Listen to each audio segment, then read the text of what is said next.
Mga loads, ay kumita naman ang pambili ng tinapay, pagkain. Ayun, makabili na tayong gulay, pichay, kamatis, ginulay. May papaya pa doon, nagaling tayo pari ditro. Mayroon pa tayong tsara. Ano pa?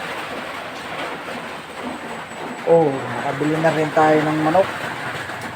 Ayan, ating lalagyan na rin. At saka aray. Mayamat yun na nakalagay yan. Ha?